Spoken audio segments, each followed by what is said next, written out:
Hi, welcome back folks. This is vlog number 6 of Survive.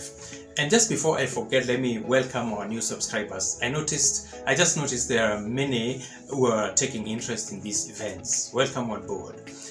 So I will start by reiterating that John Taylor is the protagonist in this series. He has won a scholarship to study at Harvard Medical School and in pursuance of this ambition, he escapes Kunduz indoctrination camp in Kunduz Mountains.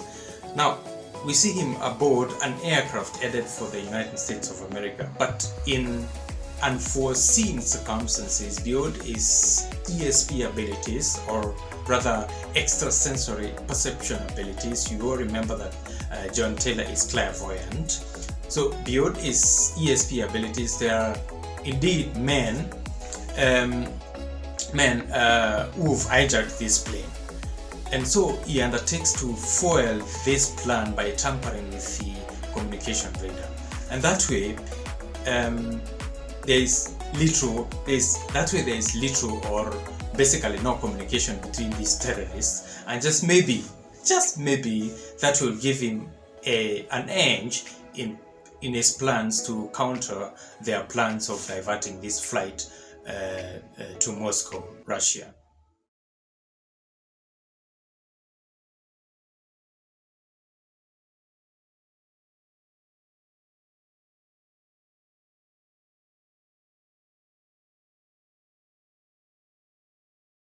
So I'm gonna proceed from where I left last time, and we stopped at a point where John Taylor was indeed underneath the aircraft, trying to tinker about with the electrical and electronics computer. And you all remember there was this repetitive gong sound that went on again, and then went off, and finally the lights on the electronics and electrical computer finally went off, and that was John's first success. So I'll proceed from there. Stepping into the engine nacelle, I shifted the spotlight between my teeth and pushed the bulkhead to the left. In wonder, I stared straight ahead into the heat exchanger, with my eyes splitting further downward across numerous wiring. I observed and swiftly made mental notes as my eyes adjusted to the darkness in there. I then motioned ahead to the air fuel heat exchanger, drew my knife and took off my K9 armor. My t-shirt went off as well. For a moment, I thought I would take the top of the exchanger for a striptease. With my knife, I sliced a piece of cloth from the lower edge of my t-shirt and disposed the rest about the gas system. In search of the fuel lines, I headed straight for the heat exchanger. Time flew. Coiling myself between two honeycomb fittings, I finally found one attached to an aluminum plate at the lower inlet section. Between my teeth, I bit the small piece of cloth and secured my butt upon the suction pump behind. The battery to my spotlight went dead. So I drew my smartphone and downloaded an LED flashlight app from Google Store. I imagined the passenger cabin atmosphere to be miserable raw. And true to that fact, misery gnawed into the solid silence. Two armed gunmen made leisurely along the gangways.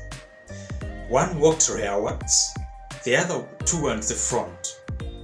It was expedient that this conquest should bestow absolute attention, for they waved at each other at about midsection, shaping out their pacing as to arrive at the extreme ends at the same time. So one terrorist was basically walking towards the front along the gangway, the other one was walking towards the rear, and somewhere at the midsection they waved each other. That was funny, right? So I proceed. You would wonder whether they'd compute that. You would wonder whether they had computed the steps that they would walk towards the center and then wave at the very end. I reached for the fuel inlet pipe and, with a steady grip, grasped it in my left hand. Pressing my back against the fuselage, my penknife in my right hand, I sliced the plastic pipe into two. Hurriedly, I lowered the knife onto the floor and, with a small piece of cloth, blocked the orifice to prevent fuel flow. The fuel would leak though. To prevent this, I then reached for my penknife and stuck the piece deeper into the pipe. That is to block the flow of fuel. 2 minutes, 3 minutes, I sneaked between two rows of gasper system mounting, then into the aft cargo compartment. Aft means at the back. In there, I remained. 5 minutes elapsed until I was sure the aircraft had consumed the available contingency fuel. I beg your pardon. I crept to the midsection panel number 56. With my penknife, I undid the screws, opened the panel slightly and waited until I saw one gunman approach. 1, 2,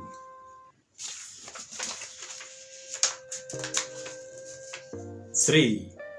I computed the steps.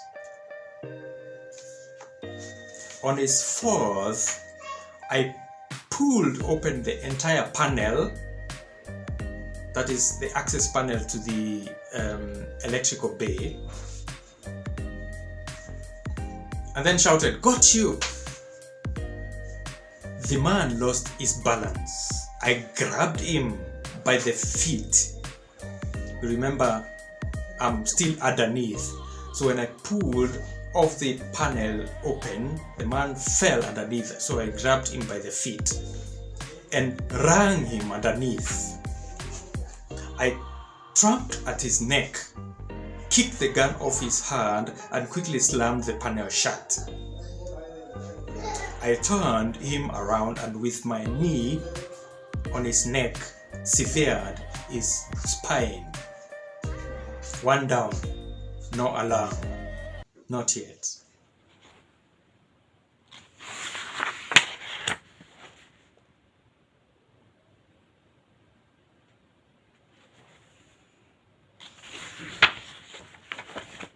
Haste was necessary. Speed. I brushed the panel sideways. Grabbing the side bars of the opening, I curled myself upward. That brought me to the passenger cabin about 7 meters to the rear exit door. Then again, I replaced the panel. I aimed my gun at the robust handyman walking rearward. 1, 2, 3, I counted, then pulled the trigger. Bam! 2 down. As I approached Julia, the boom of a loud explosion hit my ears. Then there was continuous gunfire, followed by bangs and crashing of indisputable magnitude. A glance out the window revealed the flexing wing, bending and vibrating under brutal side winds. The wake turbulence screamed and scrambled for the better part of the aerofoil. I almost felt the agony of the keel surface. Strong wake turbulence pounded and rocked the aircraft into perfect submission. Alarmed, I went flat on the floor. My involuntary start occasioned Julia to claw hard upon my arms, like this. In a perfect stall, the aircraft pitched nose down. We'd been shot. Someone had shot us, and probably that was the plane that was coming after us. those bastards that Leonid and Nestor were trying to shoot down before they could come after us. The next thing I called to mind was recovering from a coma at the West Coast Miami with Julia Elise and a Dr. Vivian Isidore by my side trying to reconstruct my fractured skull. It took me 9 months to recover, and as it was, a terrible retrograde amnesia and further augmented this misery. The memory of my past was completely eroded.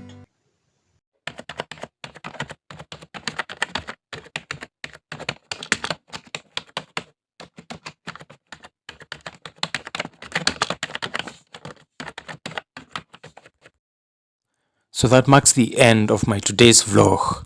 See you on the next one. Goodbye.